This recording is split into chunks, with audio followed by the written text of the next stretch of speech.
Hey everybody, ModelMan here, and I don't know where I left off when I was last recording. There was a big memory dump that had to be done, and I did a little work while that was happening. I had to create one new tube, this guy here. In bending them into place and test fitting them, I wound up bending it too much and it snapped, so I also cut myself another spare just in case I need it. There's a note on cutting that I'll get to in a little bit as well. I have 3 tube number 2s, which are the main sleeve right there. Those are in good shape and ready to go. The end may look a little ragged right there, but in fact that is to its advantage at this point, because that's just going to be a sleeve that goes over this guy, which is going to be the real source of strength going through there. The original 3 of these at the top there, I broke one of them, another one wasn't so great, and a third was okay.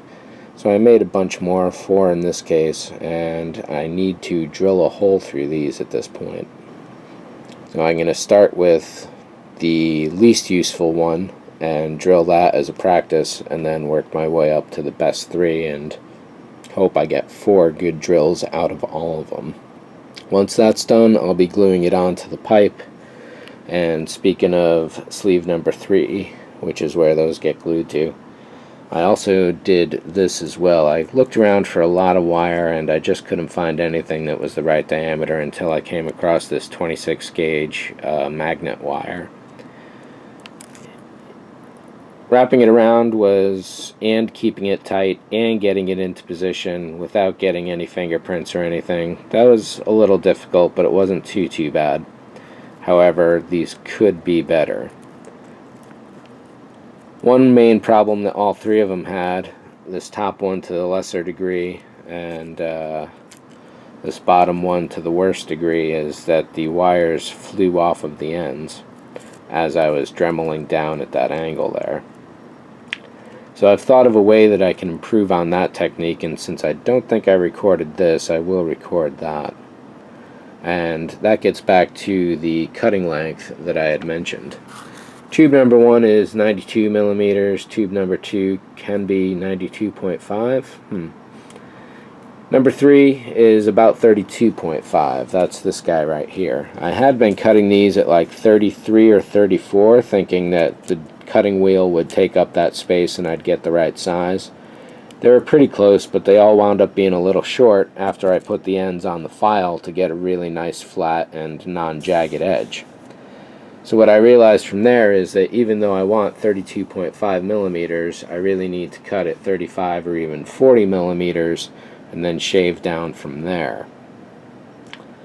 So to that degree, and that's what I did with these guys, and I got the length correct. What I then did was to wrap 9 layers of wire around somewhere in the middle to get it good tight, and then I put a drop of glue at the end and then slid it up to there.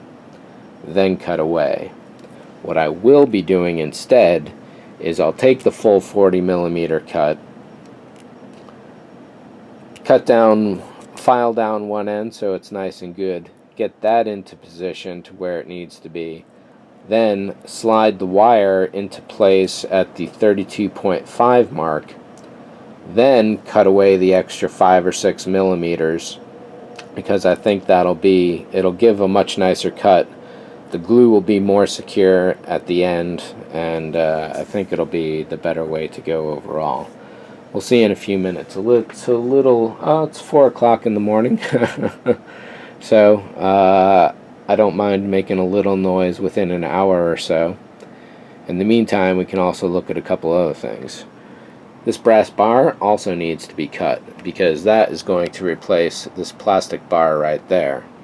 I don't necessarily trust that enough to support the additional weight of everything, so it gets cut out. And I may also cut out the back leg as well, and also, this is the thinnest brass that I've got.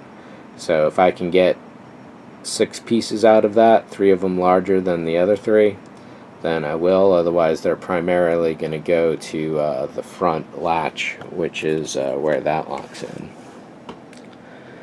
So the 3 inner tubes are all wired up. The 3 outer tubes are in decent condition. What I had done was and I got ahead of myself, and this is a problem that I have with every model and every stage of every model that I have, is I want to see what the end result looks like really fast. This was essentially a prototyping test as well. I needed to see what the materials, how they would react when in the proper situation before the finals go into place. So I don't mind so much. Bending the 2 tubes of aluminum was a little tough, but bending the one and then sliding the other over it and then bending that into place, that worked out pretty well. I haven't done a bend test up on the top yet. I'm still expecting that all 3 of these lugs will be the correct length. I just need to get tube number 2 and 3 in place and get the foot in place and measure it up from there. I'm probably going to throw these stairs into some simple green and strip them down just to get them back to base, and then I'll paint them the dark ghost gray they're supposed to be. And I may as well strip these down as well, and these will go to some kind of aluminum color, I'm sure.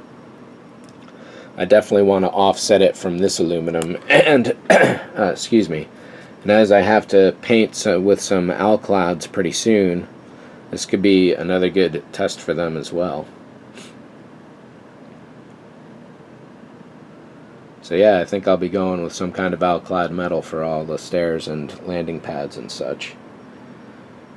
So I'm going to throw all the plastic in a bowl, and I should also do a test drill of the 2 holes on this and see how that goes. And I can do a test drill on these guys too. I know that the hole has to be generally about center, but really it's just below center overall. Oh, and one other note about these guys is that rather than scalloping this tube here, I've scalloped this one by running it down the corner of the file here a couple times, and it really didn't take a lot, believe me. So right now this is going to sit on a tube much better than if it were flat. There may still be, and I should actually prime all this so this won't stay the base silver it is, unfortunately. But that's okay. So there may be a little very fine putty work to do on this. We'll see about that, and it won't be a problem if there is. And that's going to go way up by, right up to the wire, and then from there I'll be able to measure really well where these 2 side holes go. My plan is to do the 2 outer ones first, and then I'll sleeve everything together. I'll make a mark through the outer hole onto the inner one, unsleeve that, and then take that to the drill press, and yeah, it should be good, I think, and then get everything back together. So this, just doing these legs, has turned into probably like 25 working hours right now, I think. Well, it's been about 25 hours since I started doing all this, so yeah, definitely it's a lot more work than I would have imagined. Were I better, I'm sure I could do it faster. I'm kind of learning this as I go. So yeah, I'm gonna start cutting this stuff up, throw this stuff in the drink, and I have plenty of spare aluminum if I need it, and voila.